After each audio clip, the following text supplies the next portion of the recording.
Alright, looks like we're live. So, I have told several people about my new hobby, and I wanted to make a video just to kind of show some people some of my favorite plants and get started with this. Over the quarantine, this COVID era that we've been going through, I have picked up a new hobby, and it's gotten a little bit excessive, as we can see.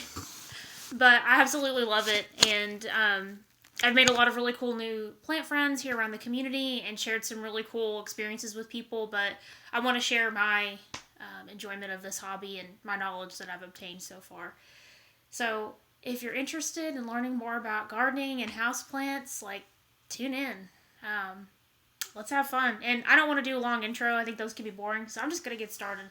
Today I'm going to talk about my top 5 common houseplants that I love. So my favorite, I would consider maybe my favorite top 5. And these are not like my uncommon or rare ones that I have, which I don't have many of those, let's be honest. But I have a few. So to start out with, this is a Calathea. That's the genus. And I want to show how beautiful the leaves are. They are absolutely incredible. And this is a pretty big one, as you can see. The other name, oh, that's a good view. The other name for this plant is a rattlesnake plant, which I think is just kind of cool. But I call it my rattlesnake Calathea. And it's honestly my easiest Calathea that I have so far. I got it actually at Cumberland Street Nursery in Russellville, Arkansas. So in case you're curious, I got this for $16.95 there. That's a really good deal. I've seen really small ones for like $7. So if you live in Arkansas and you're watching this, check out Cumberland Street Nursery in Russellville. Great place. I water this guy about once a week. I probably could water him maybe just a teensy bit more often, maybe. You don't want to overwater houseplants, but Calatheas do like to stay a little bit more on the moist side. Not wet, but moist. And I use my moisture meter to kind of help with that. At some point, if people are interested, I can talk about exactly how I take care of plants. But this one is a fun video just for showing off some of my pretty houseplants. But yeah, I've had this guy now for about probably 4 months or so, and it's just been really easy. It doesn't even get much light where it's at, and I absolutely love it. Like, if you're looking for something that is unusual to give a friend, or to have for yourself, get a rattlesnake Calathea. One thing that's cool and about all the Calathea genus is that the leaves actually, they're like prayer plants. That's another nickname for them. So they go like this at night, and then they open like that during the daytime. And so you can see she's a little bit more open here to get more light. But at night, if I come in and look at my plants or something, the leaves will be more shut like that. It's really cool. So the leaves do actually move. So a plant that does something for you, that's kind of cool. Alright, well, moving on to the next one.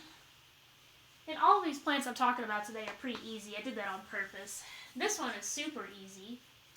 Let me get her here. This is a big one, so give me a second. Okay, this is a philodendron, heart-shaped, just your basic green one. Really common, easy to find. This one I actually bought at the plant outlet in Conway, Arkansas.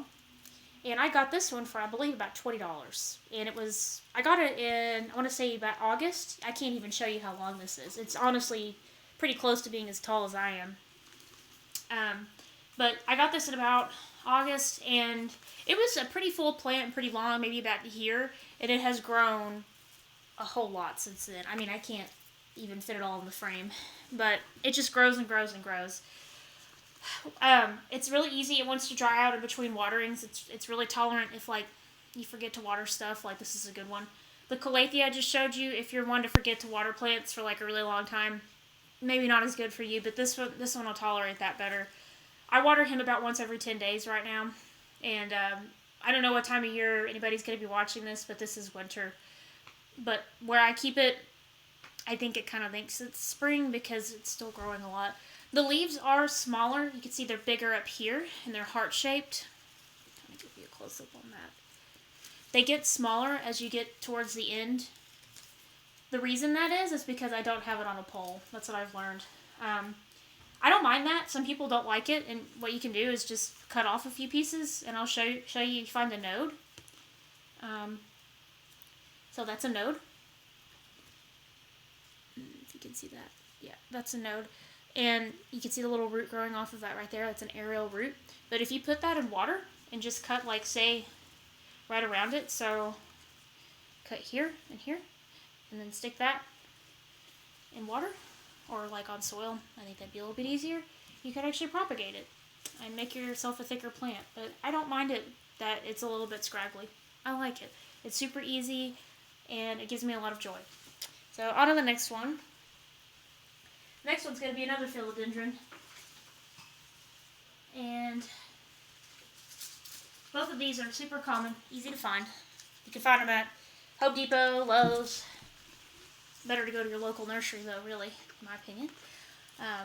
But this is a Philodendron Brazil, and this is one of my first houseplants that I actually got. I just fell in love with the variegation.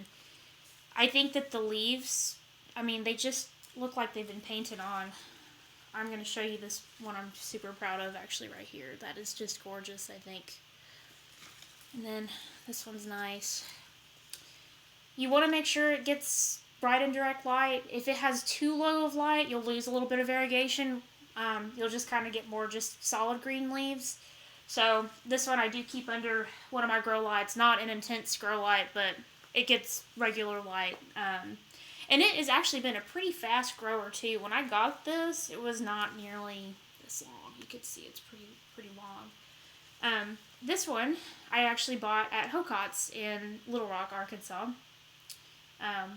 Clearly I like to go to a lot of different nurseries.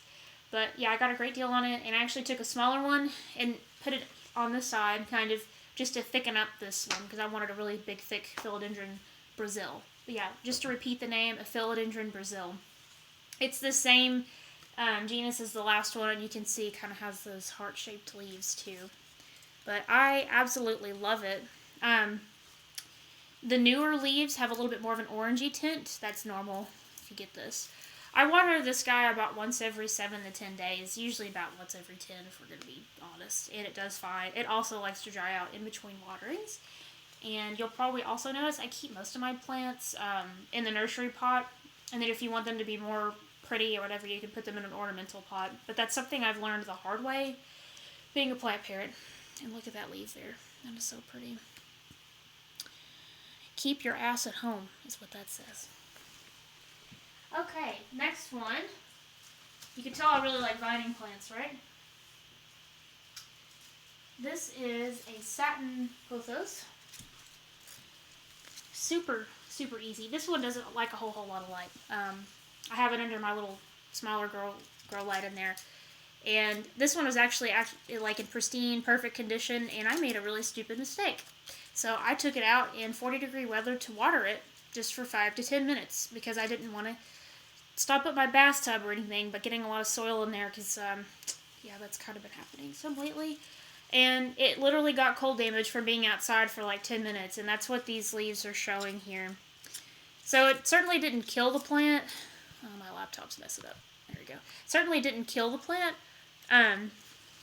but it's, you know, suffered some damage, and I don't know, I was kind of upset about it for a few days, but it's been a hard year for all of us, right? I'm not going to give up on her.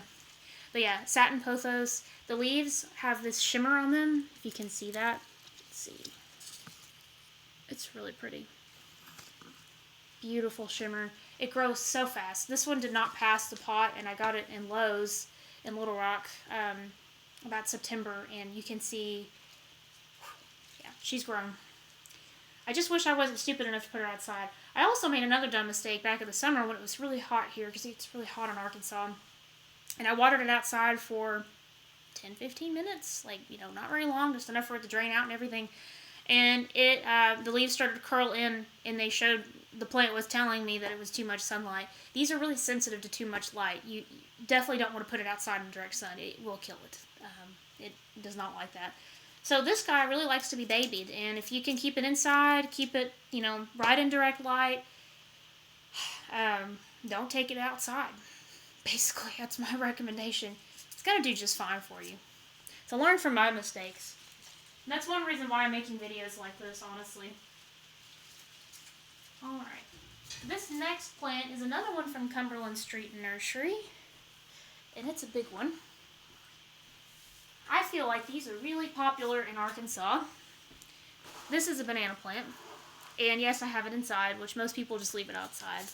I got this for $20, believe it or not, at Cumberland Street Nursery in Russellville. And they told me to leave it outside, and then it would kind of go dormant and die off, and it would come back. I want to just show off how pretty these leaves are. They're huge, you guys. Huge. They told me it would come back as the weather warmed, like in the spring. So, I kind of did that at first, and then I decided, I don't know, I really like this plant. I'm going to bring it inside. And it has grown. It's actively growing. You can see it's got 2 big leaves up here.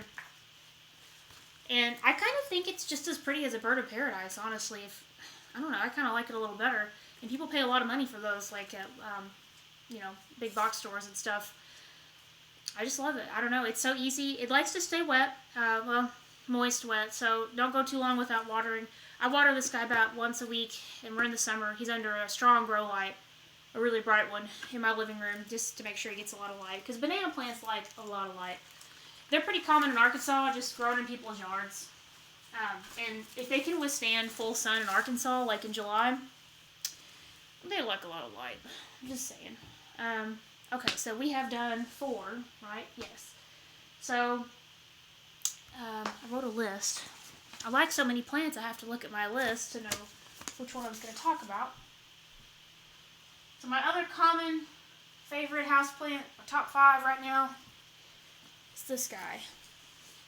This is an angel wing cane begonia. And I actually got this from my psychiatry program that I train at. They had a huge one in their office, and I just took some clippings off of it and put it in soil. I did that in July, no, actually June. Look at it now. It grows and grows and grows. It is so pretty. And this one also has a shimmer that I don't know if this webcam is going to capture this.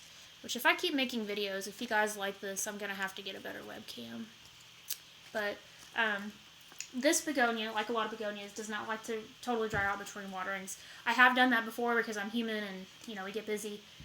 It'll just droop a lot and the leaves won't look so happy. They may get a little brown edges and stuff. And I'll water it. And I even had one that looked like it was going to die because I have several begonias. And it came back to life.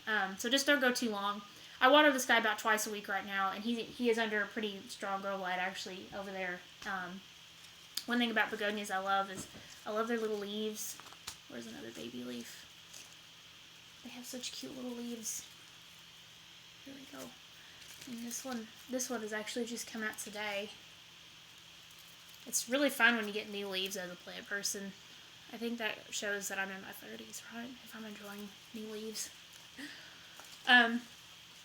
So yeah, thank you, Miss Tanya. She's the one who gave me the clippings for this. This plant was like literally free for me, and I don't like this trellis. I'm going to have to do something different than that. But it's getting so big, it's falling over. But I just think it's gorgeous.